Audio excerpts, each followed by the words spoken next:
the hymn that day, I have never played the hymn that way again since then.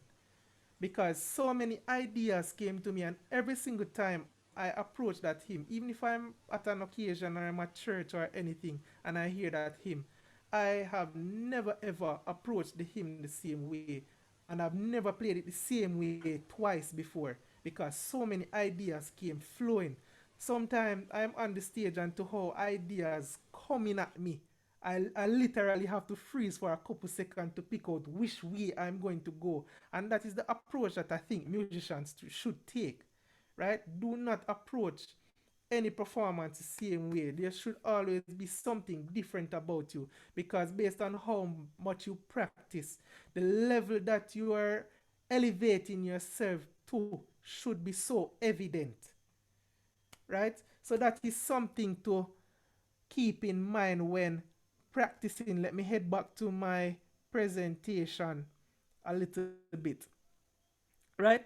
So use new ideas and new approach when you're practicing, right? Now, this is something that goes for all musicians, except I would want to think guitarists and drummers and vocal persons. Practice in all keys, because especially for the keyboard, this transpose is an illusion. It is a figment of your imagination. When I just started music, I was stuck in C. And when I said stuck in C, I mean I know the transpose button that -5 is G, right? +4 is F. That is how good I knew the transpose button. But one thing I learned is that that transpose button limited me so badly that the ideas could not come. And when I say could not come, I mean I sound the same way for years.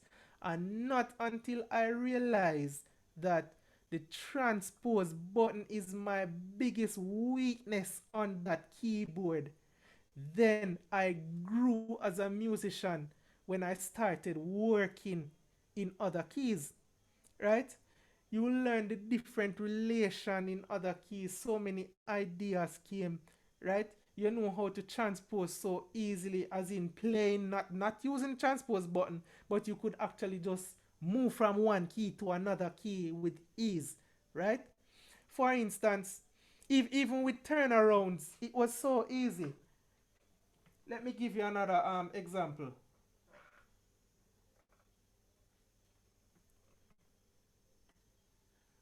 So,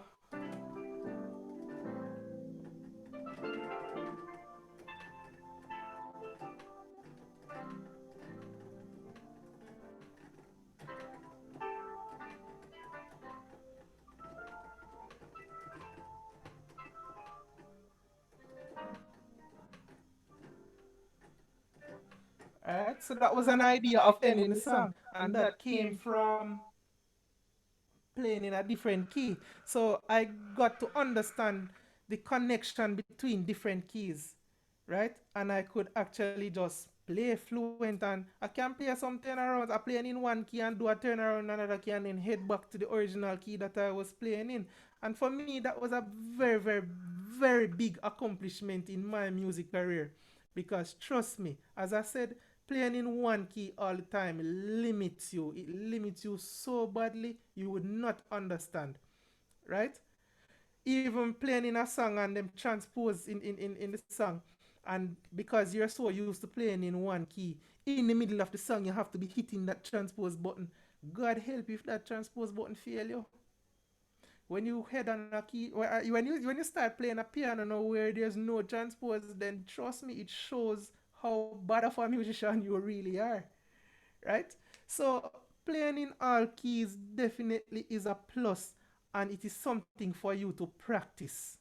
Playing in all keys is a must, and I repeat, something for you to practice. All right.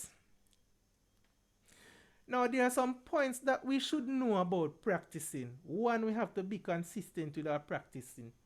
It's not practicing this week and next week I don't bother with it, and then the other week we might practice another hour or so, and then you might practice even twice for that week, and then the other 2 weeks nothing. That will not help you. It will not help you in your growth. It will just help you to feel fulfilled that all right, I took up the keyboard and the music that I played helped me to feel nice. But in terms of your growth, it will not help you. You have to be consistent with practicing, right? Motivate yourself, stay inspired. As I said, I had to find some way to actually inspire myself to go around the keyboard and practice, because I have been there. There are times when I said I'm going to throw in the towel with music because I sound the same way every day and I'm not motivated to go around the keyboard. But I had to find a way. Maybe your way is getting something new musical, getting a new musical toy, get a new keyboard, get a new instrument, do something that will want you to practice, motivate yourself, stay inspired musicians, right? Schedule your practice times and stick to it. Now I know this is a real world and not everybody has the opportunity to spend 24 hours practicing. But even if I'm a musician, I'm a full-time musician and I'm a full-time teacher, right? I am hired to St. Diego High School, which simply means that I have to teach from 8 to 3 in the mornings, and then depending on which day it is, I might have some extracurricular activity, right? Um, I'm also the head musician for the Emmanuel Apostolic Church. So you know that I'm going to have rehearsals during the week, right? But in my spare time, if it is on the weekend or something, I have to find the time to spend some quality time with my instrument, because if I don't do so, I'm going to fall out of shape, and that is what I don't want. So I have to stick to a schedule. I have to literally make a schedule of my life. And just like reggae music teach you discipline, I have to learn the discipline to stick to that schedule, right? Challenge yourself. You can't go around the keyboard and play the same thing weeks on top of weeks. No, we have to challenge ourselves. So when we are listening to music, we will hear a song that will definitely challenge us, and I might say, all right, I like how that song sound, but that is a song that I cannot listen to and work out mentally. I'm going to have to stick. We're going to have to go around the keyboard and practice, right? Now, for me, that is some sort of motivation for me to go around the keyboard. That is something I like. I like songs that are challenging, that I cannot just listen to and just go out there and just play. No, I like songs that will, when I hear it, I might be able to work out section A mentally, but then again, section B, no sir. This a bug my brain, and I say, alright, I go figure it out. I'm go around the keyboard and I might work out half today, and it might give me trouble for the rest of the time. And because I'm so busy during the days, I might be tired. I might say, alright, let me rest it for today. Tomorrow again, I'll come back on it, right? I might work out but the same part that I work out yesterday, and I might work out even one note today out of the other part that I didn't catch, right? Just one note and it make a difference. And then I say, all right, tomorrow again. I go back tomorrow and I remember the first part that I worked out. I remember the one note that I worked out as well. The second day, and then the third day, I learn an entire chord out of the part that is giving me trouble, and that is how I stay at it until I finally work it out. And when I work it out, I have to just keep going at it. I cannot just work it out and stop, because you will forget it. So you have to be consistent, which was the number one point on this slide, right? So when you challenge yourself, you have to be consistent with what you're trying to work out and accomplish, right? Identify your weakness and work on it. So whatever your weakness is, you have to work on it. As I said, I remember when I used to play in C only, right? I literally had to learn to play in other keys until other keys became a part of me. But there were a couple keys still that was just my enemy. And I think even today, there are a couple of them that is still my enemy. I hated B, I hated A, and I hated E. And I'm sure many keyboardists can attest to those keys. when you go into those keys, your brain have to be on your body, because if you're not paying attention, I guarantee you that you are going to make mistakes, right? And what I had to do for an entire 6 months, half a year, every time I went around the keyboard, every song, that time I actually used the transpose button and I transpose it to those keys that I actually hated, and I worked on them until I eventually got it. I said bye bye transpose button and never used it again since that. Right? So you have to identify your weakness and work on it. So that is another important point. As I say, you can't go around your instrument and every time you go around your instrument it's the same thing you're doing over and over and over. It will not show growth, right? Change your perspective. So if to them approach it this way and it never work out, I approach it the ballad way and it never work out. Alright, I love reggae. So guess what? I'm going to put it in a reggae feel and slow it down and groove it up. And then I catch the feel and then I say, alright, put it back at its original state.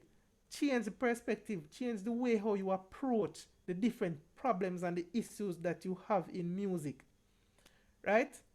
And another point that we need to know, even though things might be, or the music that we practice might be a little bit challenging to us, we have to enjoy it because music is something that we enjoy. So do not go about it until you get frustrated. You have to enjoy the music that you practice, right? You have to enjoy practicing. So don't do it in a time that you're busy. Don't do it when you're tired. Schedule some time for your practice. So same like how you would have your personal growth and you schedule some time for you to be alone, schedule time for practicing. If music is what you want and music is what you love, you have to schedule some time to enhance and uplift yourself and to motivate yourself to be consistent in practicing, which is growing your craft, building your craft. All right? I hope this presentation was good. A bit short, I know for a fact. I heard a preacher once said, "He who learned to preach short will preach again." So I know that I did my presentation short and I hope it was spicy, so I hope I'll get the opportunity to do this presentation again. All right, guys. Chris, over to you. Yeah, yes, Sicko. Everybody, bless up, Nicholas Rebel Keyz, Marks, Sicko, Oh, yes. bro. I didn't want you to stop, man. That was extremely good, though. Give thanks, Chris. Extremely good, and I am not disappointed. For the fact that I had invited you last week and you said yes. And definitely you will be a regular presenter on this forum. I will make sure talk to my producers to ensure that you are back on many All right, no occasions. problem. It was an honor to be here.